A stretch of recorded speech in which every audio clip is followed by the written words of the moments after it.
बिहार की राजधानी पटना में बीएसएससी अभ्यर्थियों पर लाठीचार्ज का मामला तूल पकड़ने लगा है। बिहार विधान परिषद के विपक्ष के नेता सम्राट चौधरी ने कहा कि जब प्रशासन मुख्यमंत्री के पास है और उन्हें जानकारी नहीं है तो बिहार में प्रशासन व्यवस्था कहने के लिए है और ये व्यवस्था भगवान भरोसे चल रही है। अब उन्हें कल्याण कर चले जाना चाहिए। बता दें, बिहार कर्मचारी चयन आयोग अभ्यर्थियों पर पुलिस ने लाठीचार्ज किया था।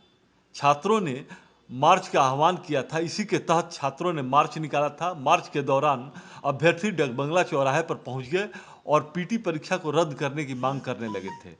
इसी दौरान छात्रों को आगे बढ़ने से पुलिस ने मना किया, लेकिन वे मानने के लिए तैयार नहीं थे, जिसके बाद पुलिस ने मार्च कर रहे अभ्यर्थियों पर लाठीचार्ज कर दिया और इस दौरान अफरा तफरी की स्थिति उत्पन्न हो गई। पुलिस की लाठीचार्ज से कुछ छात्र भी घायल हो गए थे। वहीं जेडीयू के राष्ट्रीय अध्यक्ष ललन सिंह ने इस पर प्रतिक्रिया देते हुए कहा था कि ये पहली बार थोड़े ही हुआ है, ये होता रहता है। इसके बाद से बिहार में बीएसएससी अभ्यर्थियों पर लाठीचार्ज करने के मामले में सियासी पारा गर्म होता जा रहा है। स्वाभाविक है। आप सोचिए कि बिहार में होम मिनिस्टर के पास यदि सूचना पुलिस नहीं दे रही है तो ये तो गंभीर आरोप है सरकार।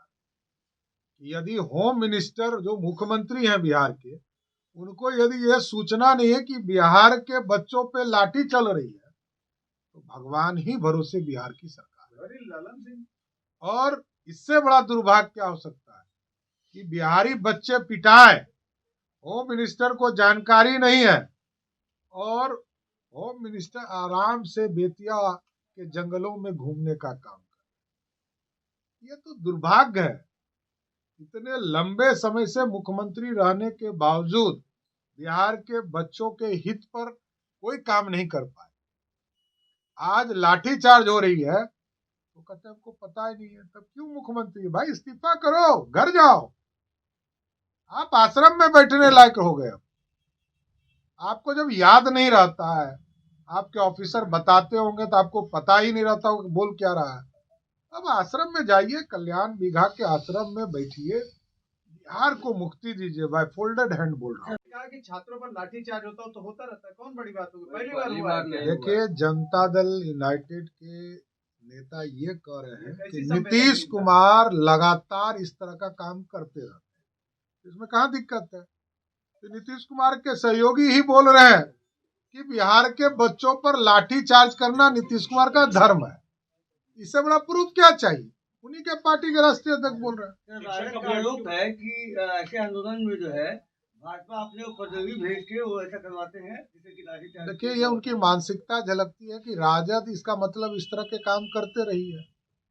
भारतीय जनता पार्टी, जो लोग संघर्ष कर रहे हैं, क्योंकि आपने एजेंडा बनाया था कि हम 20 लाख लोगों को नौकरी देंगे, पक्की नौकरी देंगे 10 लाख को। हम लोग इसी का जवाब मांग रहे हैं और हम लोगों ने जो किया, 3,25,000 शिक्षकों की बहाली के लिए 7वां फेज का हम लोगों ने विज्ञापन निकाला, वो तो करा दो। 2021 में यही विजय चौधरी जी जो शिक्षा मंत्री थे, इन्होंने प्रेस कॉन्फ्रेंस में कहा ये गारंटी है, 80,402 लोगों की नियुक्ति गारंटी है। तो जब सरकार के मंत्री, सरकार के कमिश्नर गारंटी दिए, उसके बाद नौजवानों ने रोजगार मांगा। और प्रश्न पत्र यदि आपकी सरकार में लीक हो रहे हैं, इसके लिए तो भाई इसके सरकार के मंत्री तो स्वयं मुख्यमंत्री हैं, तो सीधा आप पे आरोप है कि आप लगातार, चाहे बीपीएससी का एग्जाम हो, बीएसएससी का एग्जाम हो, यदि परीक्षा प्रश्न इसी तरह लीक होता रहेगा तो भाई जो हमारे मेधावी छात्र हैं वो कैसे नौकरी पा पाएंगे? तो ये चिंता का विषय है। सरकार को गंभीर चिंतन करना चाहिए और जो बेरोजगार छात्र, जो लगातार मेधावी छात्र हमारे अभ्यर्थी हैं, उनकी पक्की नौकरी और अच्छे से परीक्षा हो, इसकी चिंता करनी चाहिए।